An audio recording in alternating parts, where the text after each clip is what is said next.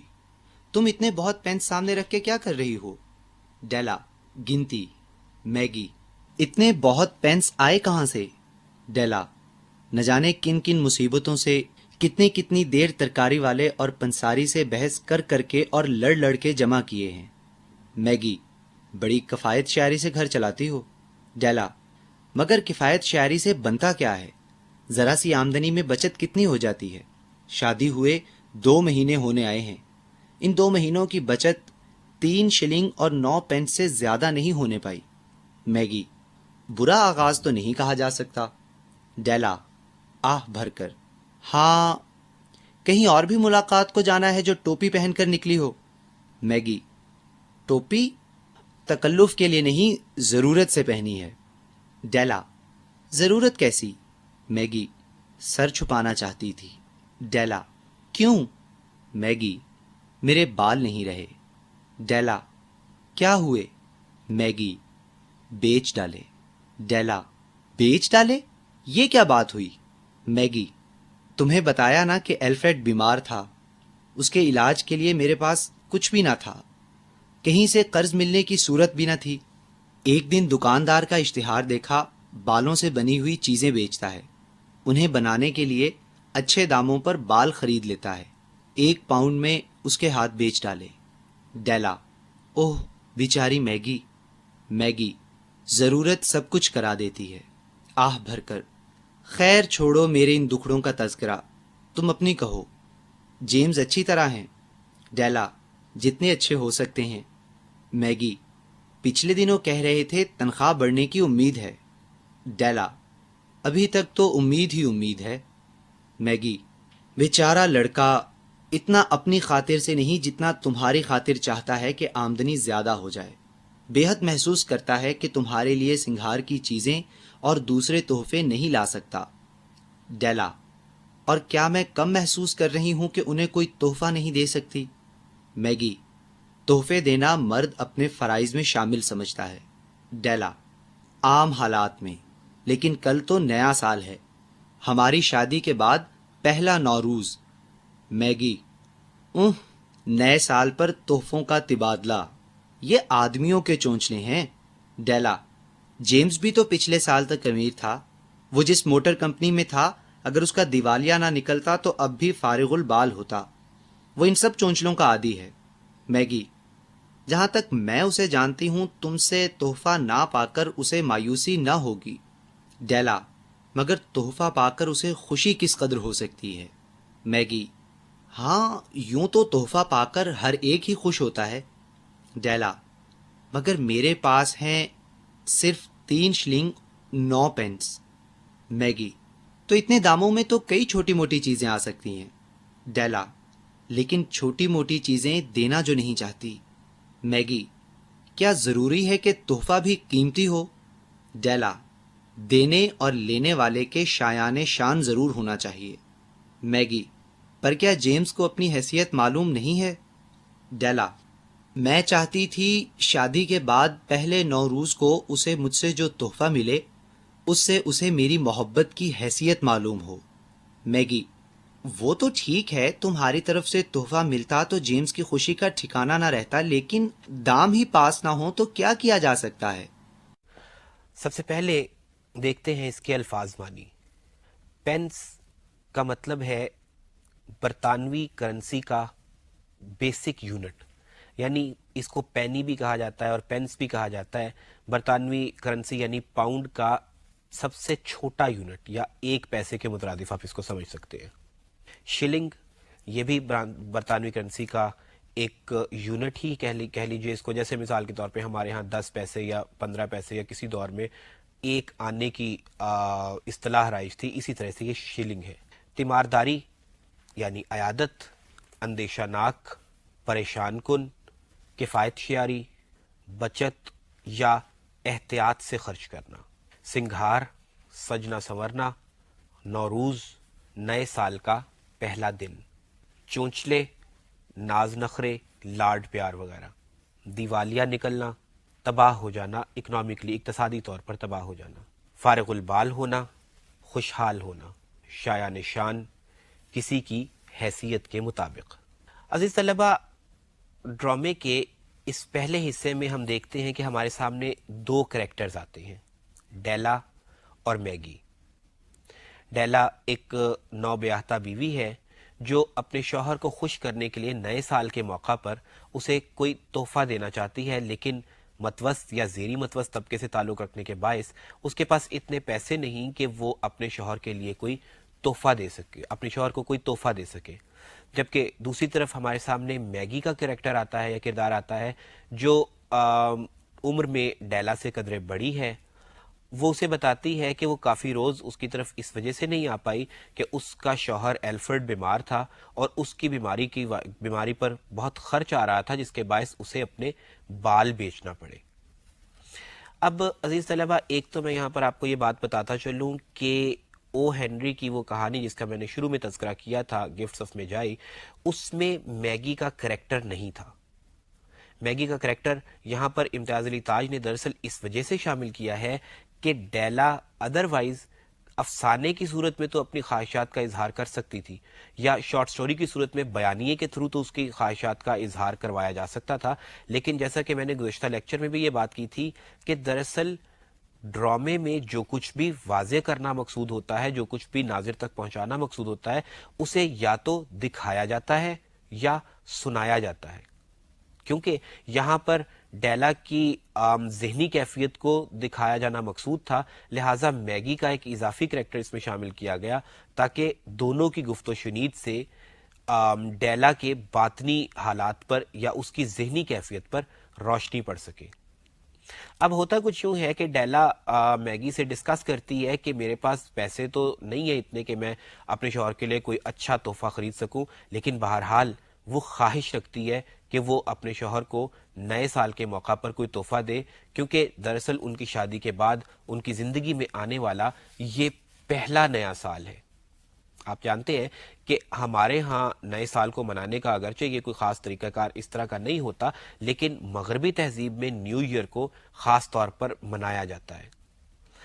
Maggi ڈیلا کو سمجھاتی ہے کہ ایسی کوئی ضروری بات بھی نہیں، اگر تم تحفہ نہیں دے پاتی تو اس میں کوئی مسئلہ نہیں، لیکن بات ہے جذبے کی، احساس کی، ایک بات جس پر انسان کا ایک نقطہ، جس پر انسان کا ذہن ٹک جاتا ہے، تو بسا اوقات کوئی غیر ضروری یا یوں کہہ لیجئے کہ عام سی بات بھی آپ کے لیے ناگزیر بن جاتی ہے، اور یہی صورتحال ہم دیکھتے ہیں ڈیلا کے کریکٹر میں۔ اب اس کے بعد کیا ہوتا ہے، آئیے دیکھتے ہیں۔ ڈیلا 3 شلنگ اور 9 پینس، اس میں تو کوئی معمولی سی چین بھی نہ آ سکے گی۔ میگی: چین کیسی؟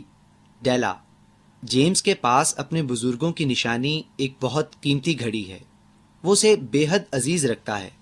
میں چاہتی تھی اس نوروز پر اسے تحفے میں اس گھڑی کی ایک چین دیتی۔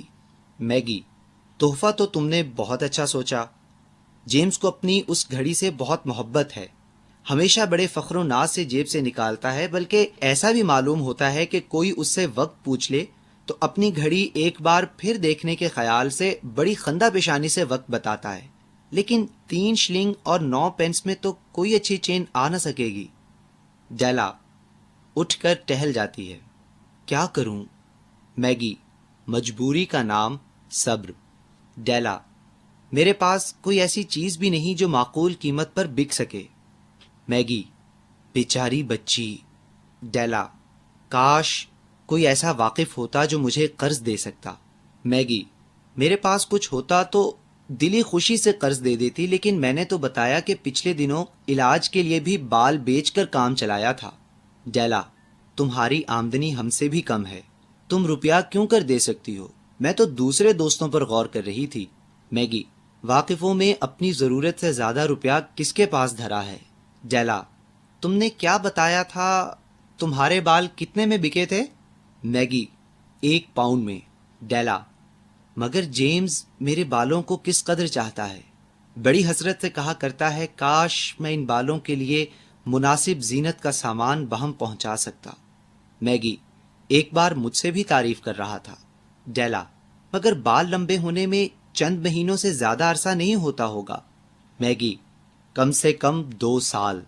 ڈیلا: ذرا تم اپنے بال دکھانا مجھے، دیکھوں تو کیسے معلوم ہوتے ہیں. میگی: بال تو شوق سے دیکھ لو، مگر یہ سمجھ لو کہ تمہارے بال کٹانے سے جیمز کو صدمہ ہوگا. لو دیکھو.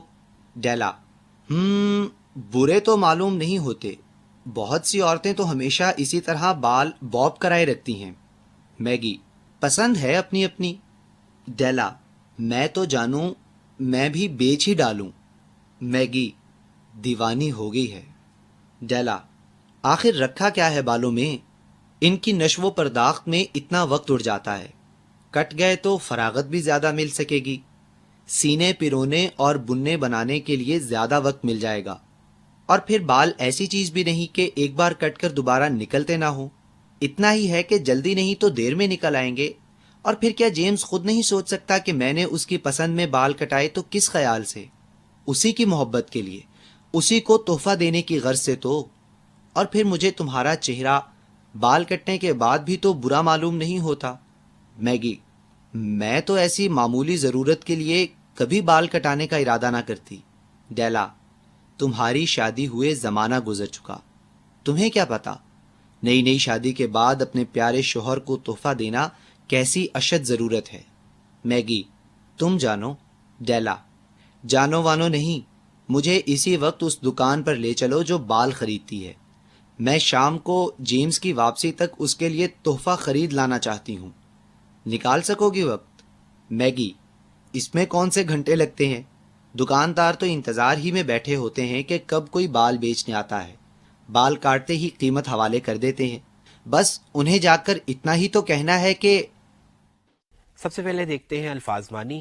خندہ پیشانی یعنی خوش دلی، معقول، مناسب، زینت، آرائش یا خوبصورتی، باہم پہنچانا، مہیا کرنا، بال بوب کرانا، بال چھوٹے کرانا، نشو پرداخت، دیکھ بھال کرنا. عزیز طلباء، اس حصے میں ہم دیکھتے ہیں کہ ڈیلا میگی کو یہ بتاتی ہے کہ اس کے پاس صرف 3 شلنگ اور 9 پینس ہے. ظاہر ہے کہ یہ کوئی بہت زیادہ رقم نہیں تھی جس سے وہ اپنے شوہر کے لیے کوئی خاص چیز جو وہ چاہتی ہے وہ خرید سکے. اب کیونکہ اسی دوران میگی اس کو بتا چکی ہے کہ اس نے اپنے شوہر کا علاج دراصل بال بیچ کر کروایا تھا، تو ڈیلا کے ذہن میں بھی یہ خیال پیدا ہوتا ہے کہ کیوں نہ وہ اپنی دلی تمنا اسی طریقے سے پوری کر لے، یعنی اپنے بال بیچ کر اپنے شوہر کے لیے تحفہ خرید لائے. اب ظاہر ہے کہ یہ بات بڑی عجیب سی لگتی ہے کہ تحفہ اپنے بالوں کو بیچ کر خریدا جائے گا، یعنی وہ چیز جس سے دراصل پسند کرتا ہے بہت زیادہ اس کا شوہر جم. لیکن حال کیا ہے یا وجہ کیا ہے اس سارے معاملے کی کہ ڈیلا کسی بھی قیمت پر کسی بھی صورت میں اپنے شوہر کو خوش دیکھنا چاہتی ہے، لہٰذا وہ میگی کے ساتھ جانے کا ارادہ کرتی ہے. میگی اس پر راضی ہو جاتی ہے، وہ مان جاتی ہے، کیونکہ وہ جانتی ہے کہ اس سے بہتر یا ایسی صورت میں اس کے علاوہ اور کوئی چارہ اس بات کا نہیں ہو سکتا کہ ڈیلا سامہا اور دی ادھر اپنی خوشیوں کو بھی پورا کر لے اور اپنے شوہر کو جو کچھ وہ دینا چاہتی ہے وہ دے بھی دے. دیکھیے، کہانی یہاں پر پھیلاؤ کا شکار ہو رہی ہے. جب میں نے گزشتہ لیکچر میں ڈرامے کے عناصر پر بات کی تھی تو میں نے یہ کہا تھا کہ پلاٹ میں کشمکش ہوتی ہے، ایک طرح کا تصادم یا تذبذب ہوتا ہے. تو یہاں پر ہم اس کشمکش کی کیفیت سے گزر رہے ہیں جہاں پر ایک طرف ڈیلا کے سامنے ہے وہ بال کہ جنہیں جم پسند کرتا ہے، اور دوسری طرف وہ خواہش جسے وہ پورا کرنا چاہتی ہے. تو امتیاز علی تاج پلاٹ کے اس حصے میں یا ڈرامے کے اس حصے میں دراصل کردار کی اس باطنی کشمکش سے ہمیں آگاہ کرتے ہیں، اس کی باطنی کشمکش ہم پر آشکار ہوتی ہے جس سے کہ دراصل تاج کا بنیادی کریکٹر اس ڈرامے کا ڈیلا دوچار ہو رہا ہے. اس کے بعد کیا ہوتا ہے آئیے دیکھتے ہیں. منظر بدلتا ہے. پس پردہ گلی کا شور. ڈیلا: میں اپنے بال بیچنا چاہتی ہوں. میگی: ٹوپی اتار کے پہلے ان خاتون کو اپنے بال بھی تو دکھاؤ۔ ڈیلا: یہ لو۔ میگی: آپ کو یاد ہوگا پچھلے دنوں میں نے اپنے بال بیچے تھے، ان کے بال میرے بالوں سے ڈیوڑے ہوں گے۔ ڈیلا: مجھے معاوضہ کیا مل سکے گا؟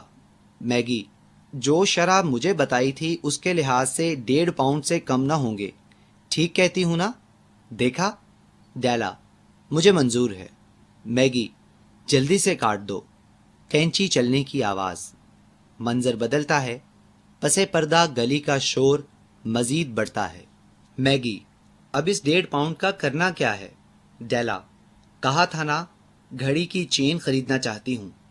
میگی: اے لو، میں تو بھول ہی گئی تھی، گھڑی کی چین تو اس سامنے کی دکان سے مل جائے گی۔ ڈیلا: ان کے ہاں گھڑی کی اچھی چین ہوں گی؟ منظر بدلتا ہے، پس پردہ گلی کا شور۔ ڈیلا: کیسی اچھی چین ہے یہ؟ میگی: مگر مہنگی کتنی ہے؟ ڈیلا: سستا تحفہ دینا ہوتا تو میں اپنے بال ہی کیوں بیچتی؟ میگی: یہ چین لی تو بالوں کی قریباً ساری قیمت اسی تحفے میں اڑ جائے گی۔ ڈیلا: پھر کیا ہوا؟ جیمز کی گھڑی کے رنگ اور سائز کے اعتبار سے چین موزوں کتنی نظر آتی ہے، جیمز دیکھ کر خوش ہو جائے گا۔ میگی: جیسا تمہیں مناسب معلوم ہو۔ ڈیلا: بس یہی چین لیے لیتی ہوں۔ میگی: تو قیمت ادا کرو اور پیک کراؤ، مجھے گھر سے نکلے بہت دیر ہو چکی ہے۔ ڈیلا: میں خود جیمز کی واپسی سے پہلے گھر پہنچ جانا چاہتی ہوں۔ منظر بدلتا ہے اور گلی کا شور ختم ہو جاتا ہے۔ ڈیلا: خدا کا شکر ہے جیمز اب تک نہیں آیا۔ میگی: میں اب چلتی ہوں، الفریڈ منتظر ہوگا۔ ڈیلا: جیمز کی واپسی تک نہیں ٹھہرو گی؟ میگی: بہت دیر ہو چکی ہے۔ کیوں؟ آئینہ دیکھ کر اداس کیوں ہو گئیں؟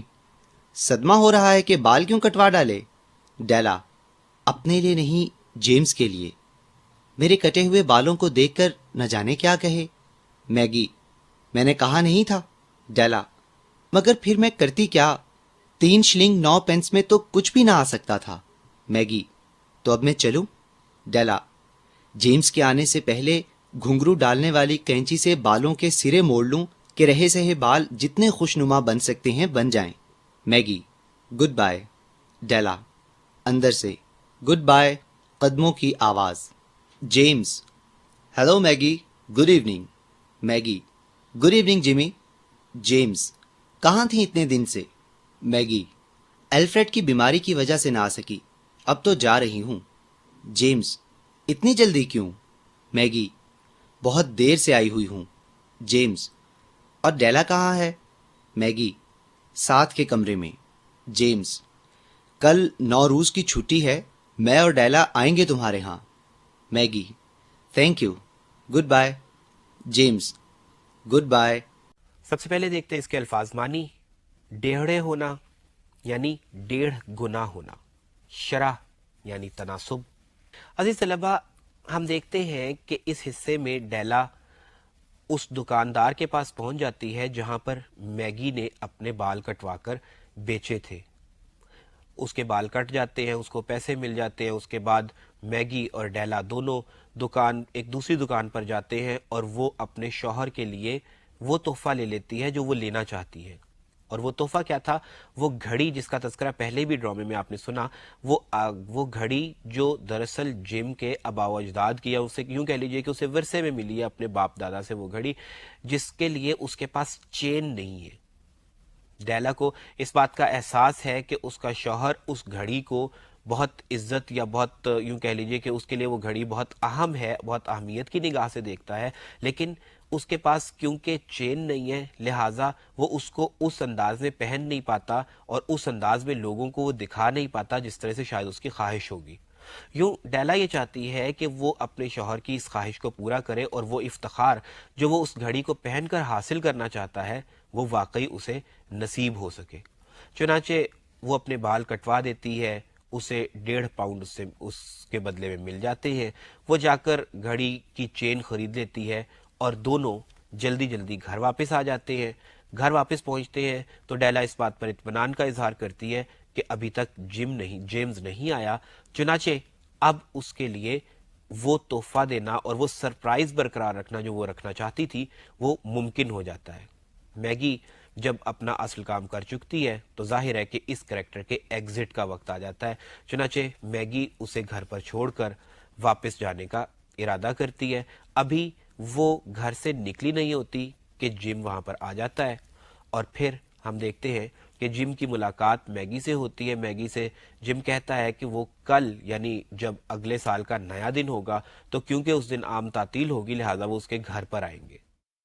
یوں اب ڈرامہ اپنے اختتامیے کی طرف بڑھ رہا ہے. ایک پلاٹ، ایک کہانی جس کا آغاز ہوا تھا ڈیلا کی بے چینی سے کہ جب وہ اپنے پاس پڑے ہوئے چند پینس کو اور شیلنگ کو گن رہی تھی اور یہ تاثر دے رہی تھی کہ اس کے پاس موجود رقم اس کی خواہش کو پورا کرنے کے لیے ناکافی ہے. اس کے بعد کہانی پھیلاؤ کا شکار ہوئی. ہمیں پتہ چلا کہ ڈیلا دراصل پریشان کیوں تھی. پھر ہمیں یہ پتہ چلا کہ میگی نے اس کو ایک راستہ سجھائی دیا اور اس حصے میں ہم نے دیکھا کہ اس راستے پر عمل کرتے ہوئے ڈیلا نے وہ تحفہ جو دراصل وہ اپنے شوہر جیمز کے لیے لینا چاہتی تھی وہ خرید لیا. اب آخری حصے میں ہم نقطہ عروج کو بھی پہنچتے ہیں اور پھر ہمارے سامنے اس ڈرامے کا انجام بھی آتا ہے. وہ کیا ہے آئیے دیکھتے ہیں. جیمز. ڈیلا. ڈیلا. دور اندر سے. ہاں جیمز. جیمز. کہاں ہو؟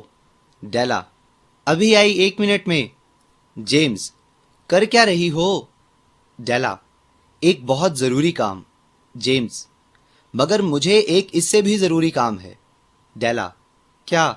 جیمز. ڈیلا تمہیں ایک تحفہ دینے کے لیے بے قرار ہوں. نئے سال کا ایک تحفہ. ڈیلا. او جیمز. جیمز. بوجھ سکتی ہو وہ تحفہ کیا ہے؟ ڈیلا. مگر شاید تم بھی نہ بوجھ سکو کہ تمہارے لیے میرے پاس کیا تحفہ ہے. جیمز. میرے لیے تحفہ؟ او ڈیلا تحفے کے لیے تمہیں بھی میرا خیال رہا. ڈیلا. تم سمجھتے ہو میں بھول سکتی ہوں کہ ہماری شادی کے بعد یہ پہلا نوروز ہے؟ جیمز.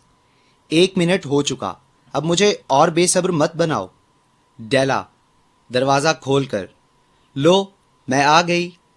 وقفہ. جیمز. ڈیلا. خاموشی. ڈیلا. جیمز یہ تم کس طرح مجھے تکنے لگے؟ کیا ہوا؟ میرے بالوں کو کٹا ہوا دیکھ کر پریشان ہو گئے؟ میں نے اپنے بال کٹا کر بیچ دیے ہیں. پھر کیا کرتی؟ تمہیں نئے سال کا تحفہ جو دینا چاہتی تھی. کتنے دن کی بات ہے پھر نکل آئیں گے. میرے بال بڑی جلدی بڑھتے ہیں.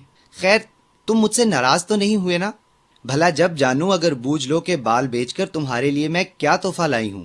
جیمز. تم نے اپنے بال کٹوا دیے؟ ڈیلا. کیوں؟ بدصورت معلوم ہو رہی ہوں کیا؟ میں ڈیلا ہوں، بال کٹ جانے سے بدل تو نہیں گئی. جیمز. تم نے اپنے بال کٹوا دیے؟ ڈیلا. یہ دیوانوں کی طرح کمرے میں کیا دیکھنے لگے؟ کہا تو میں بال کٹوا کر بیچ آئی ہوں. تمہاری محبت کے سامنے بھلا بالوں کی کیا حقیقت تھی؟ تمہیں میرے بال مجھ سے بھی زیادہ پسند تھے. جیمز. او ڈیلا یہ تم نے کیا کیا؟ ڈیلا. کیوں؟ بال ترشوانے سے میرے لیے تمہاری محبت کم ہو گئی؟ جیمز. کیسی باتیں کرتی ہو؟ میں کسی اور خیال سے پریشان ہو گیا ہوں. اس تحفے کے پارسل کو کھول کر دیکھو گی تو تمہیں معلوم ہو جائے گا. ڈیلا. پارسل؟ پارسل کھولتی ہے. او جیمز. میرے اللہ یہ کیا؟ کنگھے، کنگھیاں، پنے اور فیتے، وہ سب چیزیں جن کے لیے ترسا کرتی تھی. آہ کس قدر خوبصورت کنگھیاں ہیں یہ جڑاؤ کنگھیاں، میرے بالوں کے رنگ کی کنگھیاں جنہیں دکانوں کے شوکیس میں رکھا دیکھ کر میں اور تم بےتاب ہو جایا کرتے تھے. آہ جیمز پیارے. جیمز. اوہ ڈیلا یہ چیزیں آئیں بھی تو کب، جب وہ گیسو ہی نہ رہے جنہیں ان سے زینت دینا تھا. ڈیلا. مگر میرے بال بہت جلد بڑھ جاتے ہیں، یہ چیزیں اکارت نہ جائیں گی. جیمز. مگر ڈیلا پیاری تم نے یہ کیا کیا؟ کیوں اپنے بال کٹوا ڈالے؟ ڈیلا. اوہ جیمز اپنا تحفہ دینا تو بھول ہی گئی. کہاں گیا میرا کوٹ؟ وہ رہا. میں تمہاری گھڑی کے لیے ایک زنجیر لائی ہوں. جیمز. گھڑی کے لیے زنجیر؟ ڈیلا آتے ہوئے. دیکھو تو اس قدر نفیس ہے، تمام شہر کی دکانیں دیکھ کر میں نے تلاش کی ہے. جیمز. گھڑی کی زنجیر؟ ڈیلا. لاؤ مجھے دو گھڑی، دیکھوں تو گھڑی کے ساتھ کیسی معلوم ہوتی ہے. جیمز. اوہ ڈیلا. ڈیلا. کیوں؟ جیمز. آؤ ہم دونوں اپنے اپنے نئے سال کے تحفے کسی آئندہ موقع پر دینے کے لیے رکھ چھوڑیں. اس وقت دونوں کے تحفے بیکار ہیں.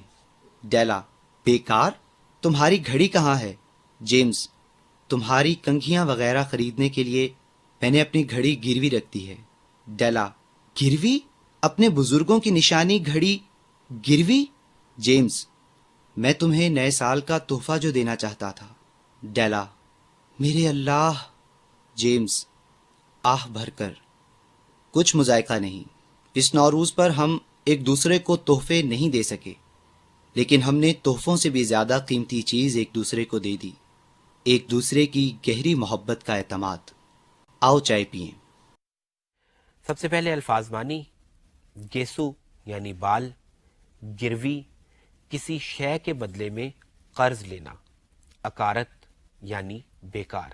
یوں عزیز طلبہ، آپ نے دیکھا کہ ڈرامہ ایک انتہائی دلچسپ موڑ پر آ کر ختم ہو جاتا ہے. اس حصے میں ہم دیکھتے ہیں کہ جم ایک تحفہ لے کر آیا ہے. وہ ڈیلا کو دکھانا چاہتا ہے، جس کے لیے بذات خود جیمز بھی بے چین ہے. دوسری طرف ڈیلا اس فکر میں ہے کہ اس نے تحفہ تو لے لیا، لیکن اس کے لیے وہ بال جو دراصل جیمز کو بہت پسند تھے، ان سے اسے ہاتھ دھونا پڑے. اب ڈیلا شروع میں جیمز کے سامنے نہیں آتی، کیونکہ وہ ان بالوں کو سنوار رہی ہے، جو بچے کچے بال ہیں، یوں کہہ لیجیے جو بال کٹوا چکی ہے وہ ان کو وہ سنوار رہی ہے، تاکہ کم از کم جس قدر بھی وہ خوبصورت یا حسین نظر آ سکتی ہے اتنی تو وہ آ جائے. جبکہ دوسری طرف جم بے چین ہے اس بات کے لیے کہ وہ اسے اپنا تحفہ دکھائے. اب کلائمیکس میں ہم دیکھتے ہیں کہ جیمز اپنا تحفہ اسے دکھاتا ہے. وہ تحفہ کیا ہوتا ہے؟ وہی جس کا میں نے پہلے تذکرہ کیا تھا، کنگھیاں یا ریبنز یا کلپس وغیرہ، جو وہ دراصل اس کے بالوں کی آرائش کے لیے لے کر آیا تھا، کیونکہ ڈیلا ہمیشہ پریشان رہتی تھی اس حوالے سے کہ وہ ان کو سنوار نہیں پاتی، اور جیمز کیونکہ ان بالوں سے بہت محبت کرتا تھا یا اسے وہ بہت بال پسند تھے، لہٰذا وہ ان کو آرائشی حالت میں دیکھنا چاہتا تھا، ان کو ان کی ہر ممکنہ بہتر حالت میں دیکھنا چاہتا تھا جن میں کہ انہیں ہونا چاہیے تھا. دوسری طرف ڈیلا ہے جو اپنا تحفہ اسے دکھانا چاہتی ہے، لیکن وہ دراصل دو سچویشنز میں پھنسی ہوئی ہے. ایک طرف تو اسے یہ خوشی ہے کہ اس نے اپنے شوہر کے لیے گھڑی کی وہ چین لے لی جس کی وہ متمنی تھی، تو دوسری طرف اسے یہ پریشانی ہے کہ جیمز اس کے بالوں کو دیکھ کر دراصل کیسے ری ایکٹ کرے گا. اب ایک طرف دو کشمکشیں ہیں، یا یوں کہہ لیجیے کہ تذبذب کی کیفیت ہے، تو دوسری طرف ایک کشمکش ہے جیمز کو، اور وہ کشمکش سے زیادہ یوں کہہ لیجیے کہ ایک پیشنیٹ قسم کی اس کی یا سینٹیمنٹل قسم کی اس کی ایک فیلنگز ہے کہ وہ اپنی بیوی کے لیے تحفہ لے آیا ہے.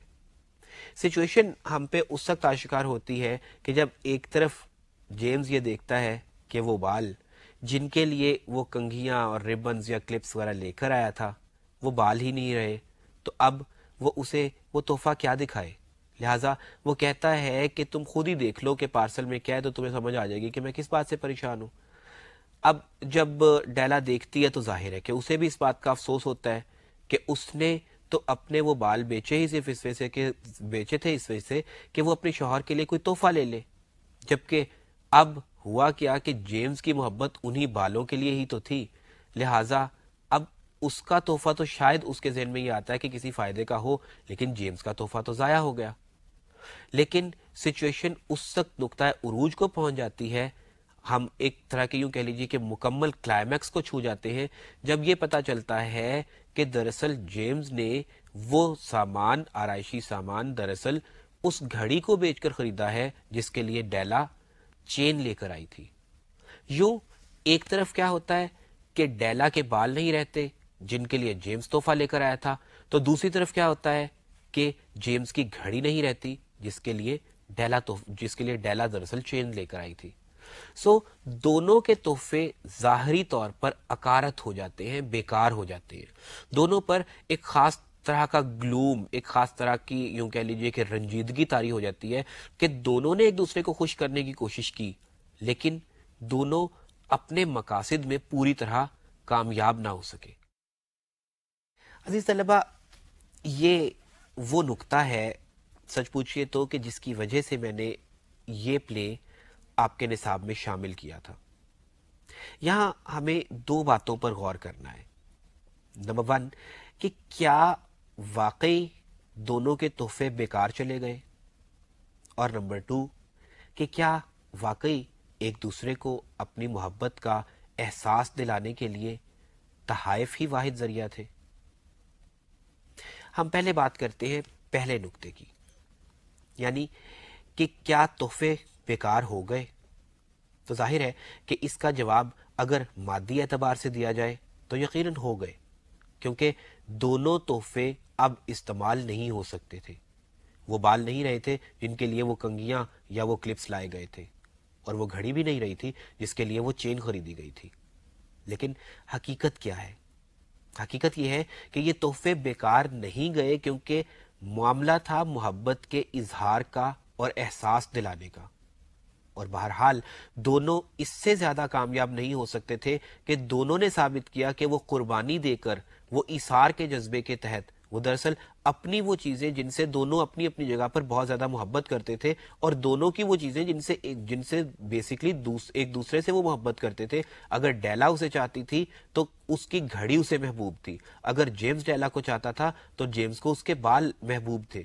لیکن ہوا کیا کہ دونوں نہیں رہے. ظاہری طور پر تحفے ضائع ہو گئے، لیکن وہ محبت جس کا احساس دلانا مقصود تھا، وہ احساس، وہ پیار جس کا احساس دلانا مقصود تھا، شاید اس سے بہتر انداز میں دلایا ہی نہیں جا سکتا تھا.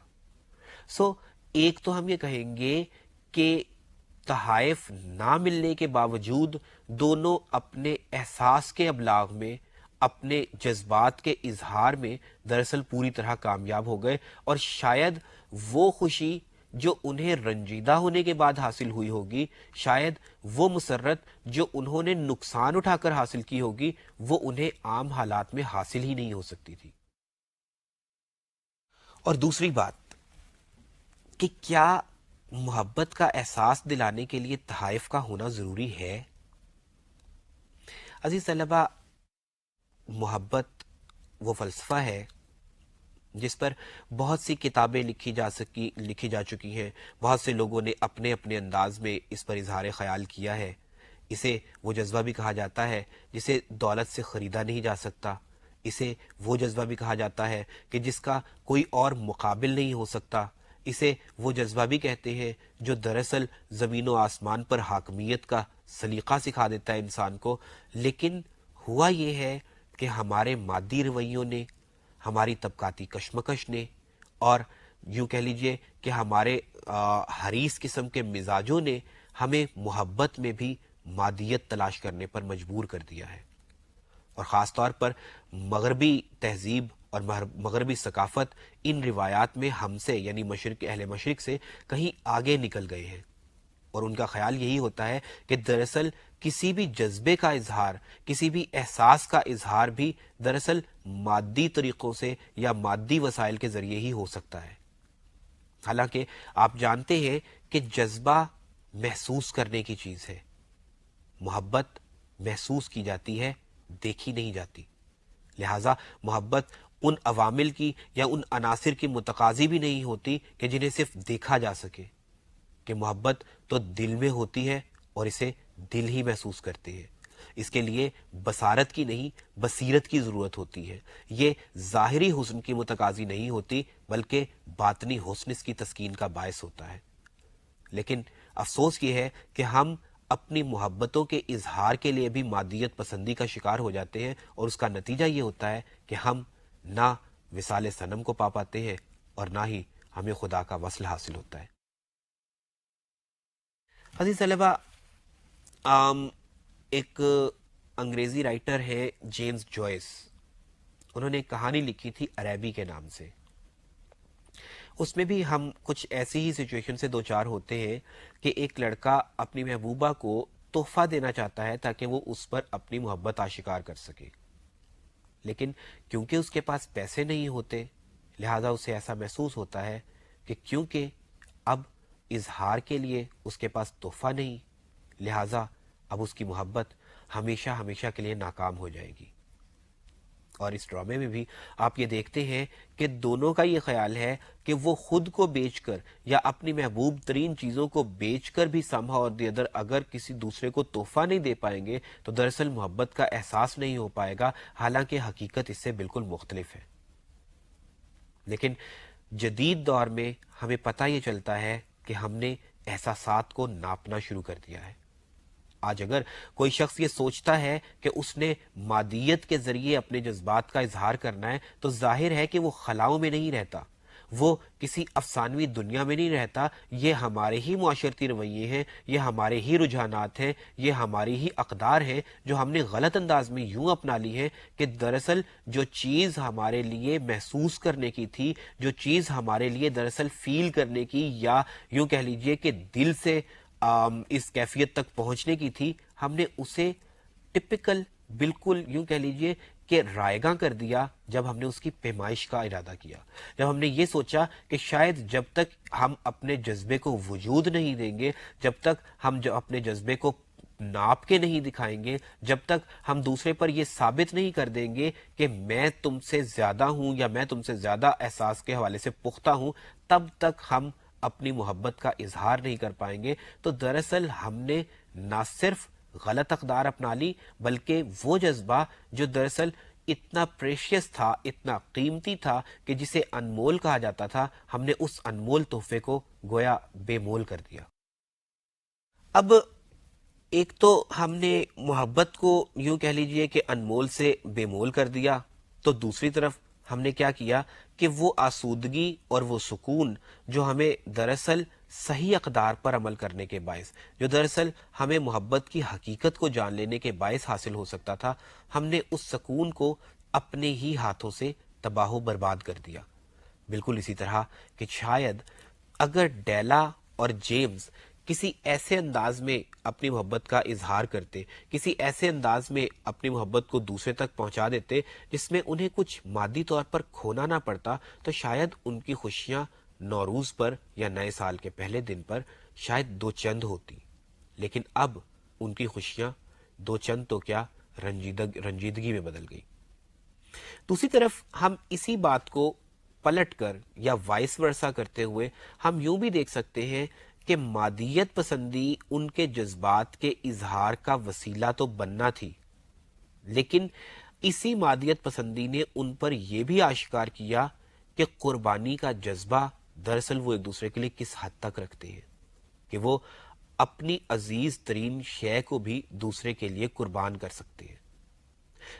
یہ وہ بات ہے جو کسی حد تک پچھلے نقطے کو، یعنی جس کے تحت میں نے بات کی تھی کہ یعنی آپ یوں کہہ لیجئے کہ تھیوری آف میٹیریلزم ان لو، یعنی محبت میں مادیت پسندی کی تھیوری، اس تھیوری کو کسی حد تک یہ بات نگیٹ کرتی ہے، لیکن بہرحال اس کا اولین نقطہ یہی ہے کہ انہیں شروع سے لے کر آخر تک، کیونکہ یہی یقین تھا کہ تحفے کے بغیر گویا ان کی محبت رائیگاں ہے، لہٰذا ان کو یوں لگا کہ تحفہ لانا ضروری ہے، وگرنہ بات وہی ہے جو میں پہلے بھی کر چکا کہ محبت نہ ناپی جا سکتی ہے اور نہ ہمیں کوشش کرنی چاہیے کہ ہم اس کی پیمائش کریں، کیونکہ جب کبھی بھی ہم اس جذبے کی پیمائش کرتے ہیں عزیز طلبہ، تو اس میں ہمیں نہ صرف ناکامی ہوتی ہے بلکہ سچ پوچھئے تو محبت کی تقدیس اور حرمت بھی اس سے متاثر ہو جاتی ہے۔ بہرحال اگر میں فنی اعتبار سے اس ڈرامے کے حوالے سے بات کروں تو دیکھیے کہ مختصر مناظر ہیں، یعنی مختصر ماحول ہے۔ ڈرامے کا آغاز ڈیلا اور میگی کی گفتگو سے ہوتا ہے۔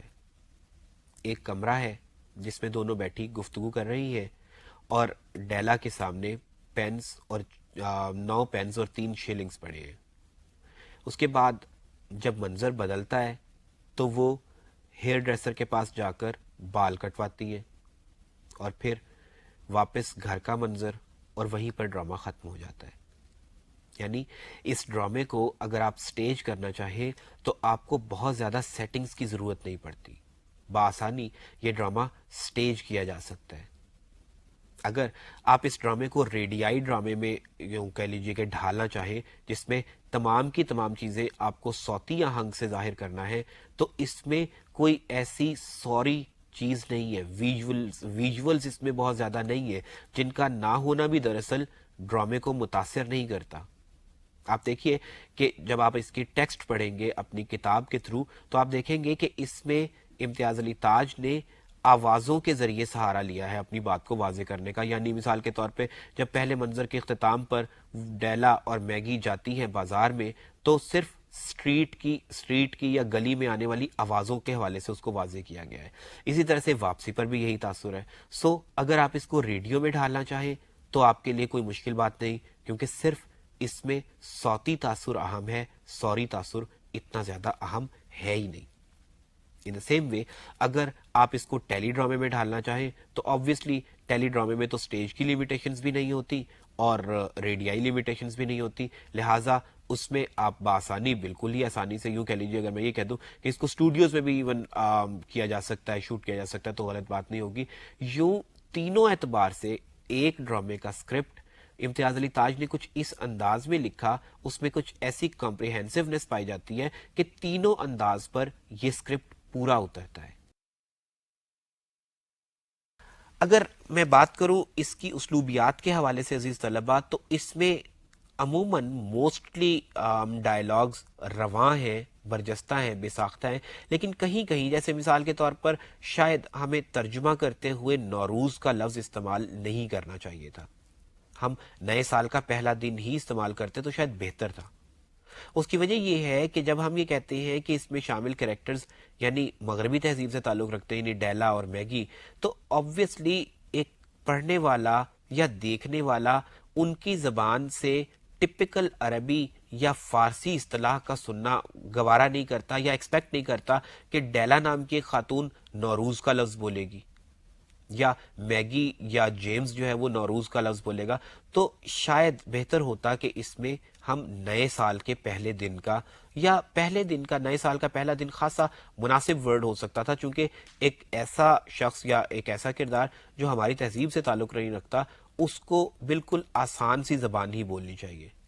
اور شاید کیا ہی بہتر ہوتا کہ امتیاز علی تاج ایون اگر سمپلی نیو ایئر کا ورڈ بھی یوز کر لیتے تو ہمارے لوگوں کے لیے نیو ایئر کا ورڈ شاید نوروز کے مقابلے میں کہیں زیادہ یوں کہہ لیجئے کہ مانوس ہے اور جانا پہچانا ہے۔ اسی طرح سے آپ دیکھیے کہ وہ درمیان میں جب آگے بڑھتے ہیں تو میگی کہتی ہے کہ مجبوری کا نام صبر۔ اب یہ محاورہ بہرحال یوں نہیں ہے، آپ جانتے ہیں کہ مجبوری کا نام جنرلی شکریہ ہوتا ہے۔ اسی طرح سے جیمز آخر میں آ کر کہتا ہے کہ مجھے مزید بے صبر مت کرو۔ اب مجھے مزید بے صبر مت کرو، ظاہر ہے کہ کہنا وہ یہ چاہ رہا ہے کہ مجھے مزید بے چین مت کرو یا مجھے مزید انتظار مت کراؤ۔ جب آپ ایک ایسا ترجمہ کر رہے ہیں جس میں آپ یہ بھی نہیں بتا رہے کہ آپ نے یہ ڈرامہ یا یہ کہانی دراصل کہاں سے اڑائی ہے یا کہاں سے آپ نے لی ہے، آپ کا ماخذ کیا ہے، تو میرا خیال ہے کہ تھوڑا سا چینج کر دینا، تھوڑا سا بدل دینا اسلوبیاتی اعتبار سے، چونکہ ہم یہ بات جانتے ہیں کہ نمبر ایک او ہینری نے دراصل شارٹ سٹوری لکھی تھی، اسے ڈرامٹائز کیا گیا، اسے ڈرامائی تشکیل کیا گیا، تو ظاہر ہے کہ ڈائلاگز بدلے بھی ہیں اور بدل سکتے بھی تھے، مزید بھی بدل سکتے تھے۔ جب آپ نے ڈرامے کی ضرورت کو پورا کرنے کے لیے میگی کا کریکٹر اندر ڈال لیا جو کہ اوریجنلی سٹوری میں نہیں تھا، تو کیا ایسی وجہ ہوئی کہ آپ نے اسلوبیاتی اعتبار سے اس کو ہمارے ماحول سے، ہماری تہذیب سے ہم آہنگ کرنے کی کوشش نہ کی، یا کم از کم اس میں تصنع یا بناوٹ کا ایک عنصر ہمیں جو نظر آتا ہے اس کو بآسانی میرا خیال ہے کہ رفع کیا جا سکتا تھا۔ اسی طرح سے ڈرامے کے درمیان میں ایک طرف ایک جگہ پر یوز کرتے ہیں وہ ٹرم جب میگی ڈیلا کی بے چینی پر اظہار غم کرتے ہوئے کہتی ہے پیاری بچی۔ اب ظاہر ہے کہ نہ تو میگی ڈیلا سے بہت بڑی ہے کہ وہ اس کو بچی کہے، اور دراصل یہ اس کا ترجمہ ہے بآسانی جو شاید انہوں نے کیا ہوگا، اوہ مائی پور لٹل گرل۔ اب اوہ مائی پور لٹل گرل کا ترجمہ ظاہر ہے کہ ہم بیچاری کے معنوں میں بھی کر دیتے تو شاید کافی تھا، لیکن امتیاز علی تاج نے بہرحال ایگزیکٹنس کو فالو کرنے کی کوشش میں غالباً ایسا کر لیا، لیکن شاید ترجمہ کرتے وقت ہمیں ان باتوں کا خیال رکھنا چاہیے کہ ہم جب ترجمہ کرتے ہیں تو ہمیں نامانوس الفاظ کا استعمال یا تصنع یا بناوٹی الفاظ کا استعمال اس طرح سے نہیں کرنا چاہیے جس سے ڈرامے کے مکالمات کسی حد تک متاثر ہو جائیں۔ بہرحال اوورآل مختصر سے انداز میں ایک مؤثر اور ایک مضبوط موضوع کو امتیاز علی تاج ہمارے سامنے لانے میں کامیاب ہوئے ہیں۔ ظاہر ہے کہ کوتاہیاں یا کمی کسی بھی رائٹر کے تھرو یا کسی بھی رائٹر کے ہاں دیکھی جا سکتی ہے، لیکن ہمیشہ ان کی نشاندہی کا مقصد یہی ہوتا ہے عزیز طلبہ کہ ہم اگر اس مرحلے سے گزریں تو ہم اسے کس طرح بہتر کر سکتے ہیں۔ انشاءاللہ العزیز اگلے لیکچر میں ہم بات کریں گے مجموعی طور پر سید امتیاز علی تاج کے ڈرامے کے فن کے حوالے سے۔ سو آپ سے ملاقات ہوگی تب، اس وقت تک کے لیے اللہ حافظ۔